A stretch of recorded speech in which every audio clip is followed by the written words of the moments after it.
Hello दोस्तों, आज हम डिस्कस करेंगे खुजली मतलब कि ईचिंग या हम इसको एक्जिमा के नाम से भी जानते हैं।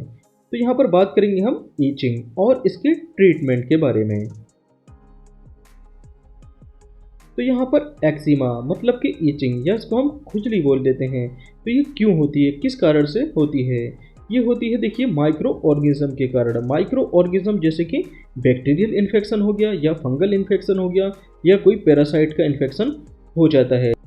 अब यहाँ पर एक्जिमा में क्या क्या सिम्टम्स दिखाई पड़ते हैं? यहाँ पर स्किन लाल पड़ जाती है जिसको रेडनेस ऑफ स्किन के नाम से भी जाना जाता है। दूसरा, स्किन जो है स्वेल हो जाती है, मतलब कि स्किन में वहाँ पर सूजन आ जाती है। नेक्स्ट, स्किन जो है देखिए ड्राई पड़ जाती है, वहाँ की जो स्किन होती है वो सूख जाती है।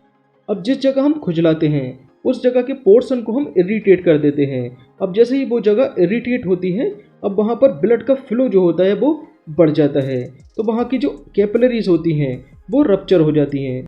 अब जैसे ही वो कैपिलरीज वहाँ पर रप्चर होंगी मतलब कि फट जाएंगी, अब वहाँ से जो है ब्लडिंग शुरू हो जाती है। तो कभी कभी यहाँ पर हम खुजली में ब्लडिंग को भी महसूस करते हैं। यहाँ पर देखिए हम कुछ केस देख पा रहे हैं। पहला केस है यहाँ पर सोरियासिस का। तो सोरियासिस के केस में जो स्किन की ऊपर की लेयर होती है वो पपड़ी के रूप में हटने लगती है, तो इसको हम सोरियासिस बोलते हैं। दूसरा केस है देखिए यहाँ पर ईचिंग का, मतलब कि एक्जिमा या खुजली का। ओके, और तीसरा केस है यहाँ पर देखिए ड्राई स्किन का। तो सभी ये देखिए एक टाइप की खुजली इसको हम बोल सकते हैं।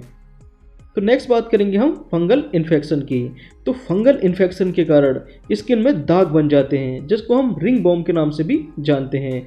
ये सर्कुलर फॉर्म में देखिए यहाँ पर दाग बन जाते हैं। अब यहाँ पर नेक्स्ट फंगल इन्फेक्शन का जो केस आता है वो होता है एथलीट फुट। तो हमारे देखिए पाँव की जो उंगलियाँ होती हैं उसके बीच में फंगल इन्फेक्शन हो जाता है, जैसे कि हम यहाँ पर केस देख पा रहे हैं फंगल इन्फेक्शन का। इसी को बोलते हैं एथलीट फुट डिजीज। ओके, अब यहाँ पर बात करेंगे हम इसके ट्रीटमेंट के बारे में।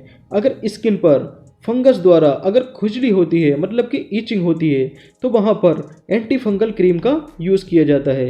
तो यहाँ पर मोस्टली जितनी भी एंटी फंगल क्रीम्स होती हैं उनके एंड में जो है जोल टर्म आ जाता है, जैसे कि लुलिकोनाजोल। तो यहाँ पर देखिए जोल आ गया है, इसका मतलब ये एंटी फंगल क्रीम है। ओके, तो यहाँ पर देखिए लुलिकोनाजोल का यूज़ करते हैं। दूसरा क्लोट्राइमाजोल। क्लोट्राइमाजोल में भी देखिए यहाँ पर जोल टर्म इसकी एंड में आ गया है।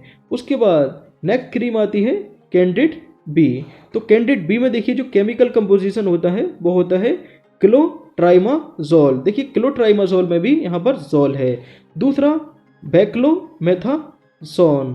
बैक्लोमेथासोन एक स्टेरॉयडल मेडिसिन है जिस मेडिसिन के अंत में अगर सोन टर्म आ जाता है उसका मतलब होता है वो मेडिसिन जो है स्टेरॉयडल नेचर की होती है। ओके, नेक्स्ट आता है देखिए टेटमोसोल। तो ये टेटमोसोल नाम की एक क्रीम भी आती है और इसका सॉप भी आता है। ओके, नेक्स्ट बात करेंगे हम ओरली मेडिसिन के बारे में।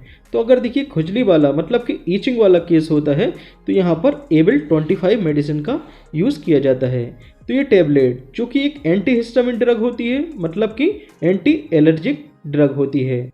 तो एंटी एलर्जिक ड्रग क्या करती है, ये एलर्जी को सप्रेस कर देती है, मतलब कि कम कर देती है। दूसरी मेडिसिन है यहाँ पर देखिए फ्लूकोनाजोल। तो यहाँ पर भी देखिए जोल है, इसका मतलब ये एंटी फंगल मेडिसिन है। तो अगर फंगल इन्फेक्शन के कारण कोई खुजली हो जाती है हमारी बॉडी में तो यहाँ पर ओरली इस मेडिसिन का यूज़ किया जा सकता है।